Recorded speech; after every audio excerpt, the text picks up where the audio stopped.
Sevgili izleyiciler, Almanya hayali kuranlara kötü haber geldi. Mavi kartla Almanya'da aile birleşimi yapmak isteyenler uzun kuyruklar oluşturuyor. Ankara'da bekleme süresi 1 yıla kadar çıktı. Almanya için uğraşan insanlarsa büyük öfke duyuyor. Aile birleşimi yoluyla Almanya'ya gelmek isteyenlerin ortak şikayeti vize başvurusu için bekleme süresinin çok uzun olması. Vize başvurusu için bekleme süresi Ankara'da az önce söylediğimiz gibi 1 yılı aştı. Bu durumda tartışmalara neden oluyor. Türkiye'den Almanya'ya gitmek üzere başvuru yapmayı bekleyen, bunun için aracı şirket Aydata üzerinden randevu alanların kurduğu Telegram gruplarında bekleme sürelerinin uzunluğundan şikayet ediliyor. Ankara için bekleme süresinin 11,5 ay yapıldığı aktarılıyor. Hem söz konusu grupta hem de Almanya için vize bekleyen insanların ortak şikayeti bu sürenin çok uzun olması. Üstelik vizeler konusunda hem Almanya Başbakanı Olaf Scholz hem de Almanya Cumhurbaşkanı Steinmeier'in vizeler konusunda söz verdiği halde durum bu şekilde. Yetkililer aile birleşimi vizesi bekleyen kişilerin yaşadıklarını aktardı. Eşi Mayıs 2023'te nitelikli iş göçü kapsamında mavi kart alarak Münih'e giden ve mühendis olarak çalışan bir vatandaş şu şekilde isyan ediyor.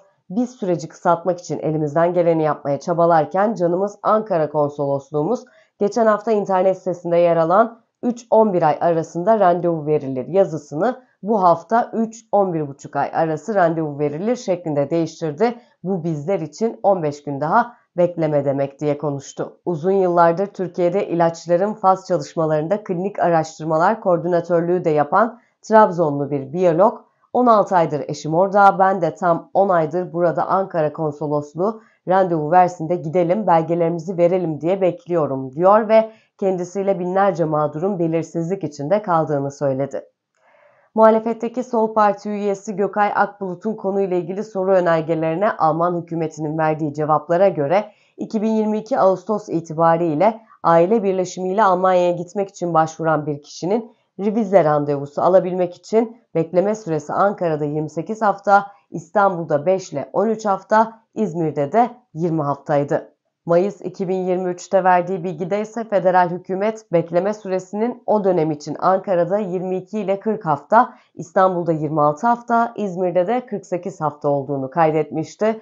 Bu yılın Mart ayında yapılan açıklamada ise İzmir'de biraz iyileşme olup bekleme süresi 25 haftaya düşerken Ankara ve İstanbul'da vize randevusu için bekleme süresinin arttığı dikkat çekti. İstanbul'da bekleme süresi 40 haftaya, Ankara'da ise 1 yıldan daha fazlaya çıktı. Böylece Ankara, Beyrut, Erbil ve Dakar'ı geçerek Tahran, İslamabad ve Dhaka gibi bekleme süresinin uzun olduğu yerler arasına girdik. Resmi kaynaklar bekleme süresi 1 yılı aşan yerlerdeki verilerin güvenilirliğini yitirdiğini belirtiyor. Zira bu yerlerde hata ve çifte başvuru riski arttığından bekleme sürelerine dair güvenilir veriyi saptamak güçleşiyor. Söz konusu bekleme süreleri sadece açıklamanın yapıldığı döneme dair tabloyu ortaya koyuyor ve bunda kısa süreli dalgalanmalar da yaşanabiliyor. Öte yandan Türkiye'deki temsilciliklerde sürenin genel olarak uzadığı da tabii ki dikkat çekiyor. Ulusal vize kapsamında olan ve 90 günü aşan Almanya'da uzun süreli oturumun hedeflendiği aile birleşimi vizesiyle eşler, ebeveynler, çocuklar ya da diğer aile üyeleri Almanya'da yaşayan yakınının yanına gidebiliyor.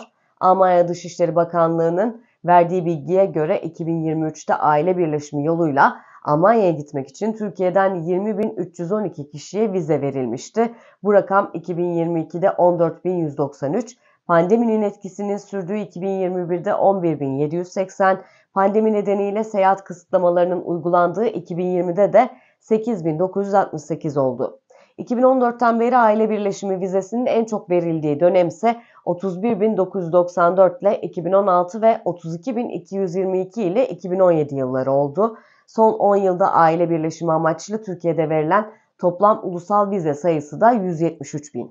Almanya Büyükelçiliği'nin internet sayfasındaki açıklamaya göre durumu iyileştirmeye yönelik önlemler halihazırda alınmış bulunmaktadır açıklaması yer alıyor.